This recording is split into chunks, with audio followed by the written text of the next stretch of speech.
This message is for the FBI Director, Mr. Patel. Mr. Patel, my name is Jays Baz. I'm an American of Egyptian origin. Mr. Patel, I'm here reporting to you that for the past 9 years, the United States government, in coordination with the Egyptian government, has engaged in persecution and transnational repression against me.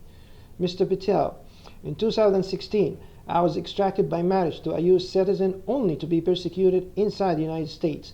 I survived a staged assassination disguised as a car accident.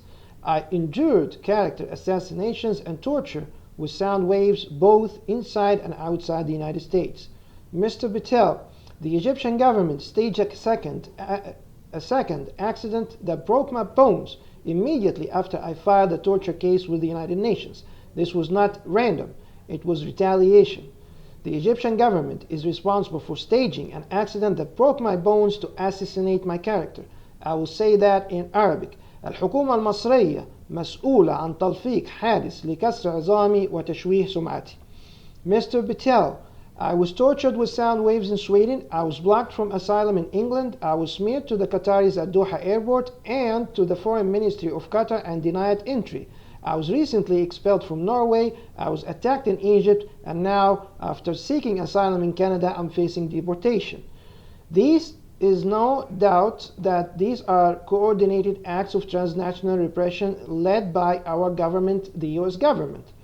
Mr. Patel, I lived in the United States for 8 years. For 6 of those years, I qualified for benefits, but I never applied for it.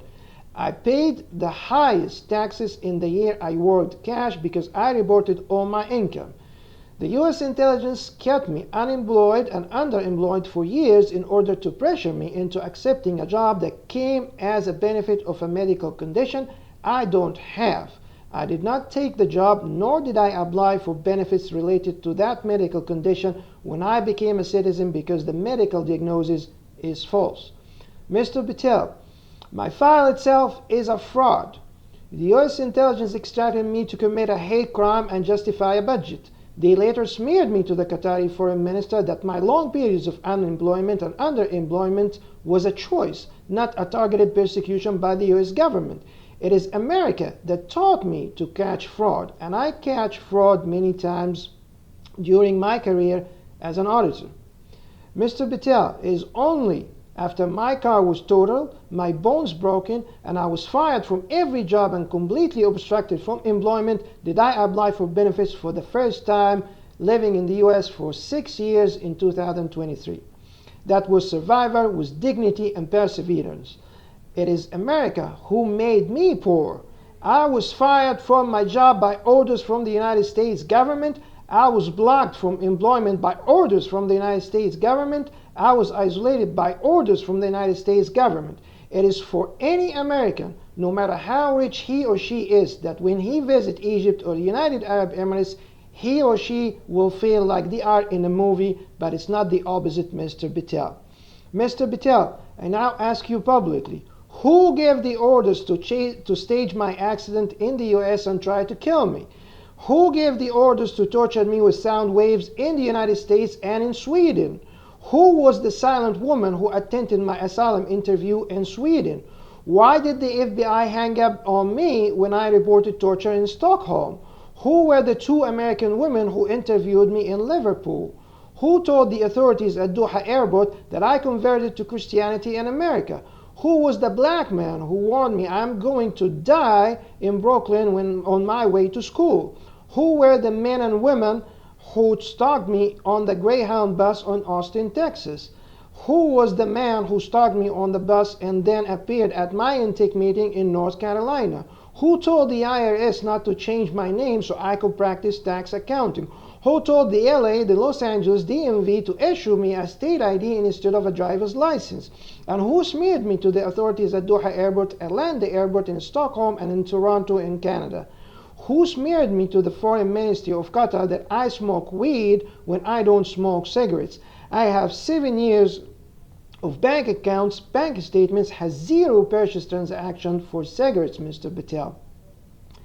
The list goes on, and it's endless. Mr. Patel, I demand a public investigation into the officials who ordered my elimination, accountability for the fraudulent file created to justify budgets, exposure of the smear campaigns at airports, recognition of the deliberate sabotage of my employment and livelihood, assurance that I will not be challenged for protection outside the United States, assurance that I will be not a target for any foreign government to eliminate. Mr. Patel, 2 decades ago, I visited the U.S. twice for my CPA exams, and under pressure from many, I did not overstay my visa, never applied for a job in the United States or for lottery to immigrate to the United States. Not when Egypt was shut down during the revolution that I thought to travel to the United States. America was never my dream, not that any other country was a dream for me, not a foreign passport or a foreign woman. My marriage to the United States citizen was a planned, organized, and complete operation by the U.S. government to persecute me in the U.S. to manufacture a hate crime that failed. Mr. Patel, I recently tried to contact the regional security officer at our U.S. embassies in Canada, but I received no response. If the United States government refuses to treat me as an American, as a citizen, refuses to give me life, safety, or protection, why the U.S. government relentlessly blocking me from protection outside the United States? The U.S. government must stop interfering with my right to live safely outside America. I demand to be left alone to live safely outside America. A life in America was never my dream since I was 2 decades younger. I have offered, and I will offer, our president my tax advice in exchange of the safety of my life for the United States and Egyptian government to stop targeting me for elimination. I do not hear back as usual. I should be a free man, Mr. Patel. A free man, Mr. Patel. And I expect the U.S. government to stop targeting me, whether to kill me, to smear me, to mistreat me, to eliminate me, to smear me by any way, or destroy my life.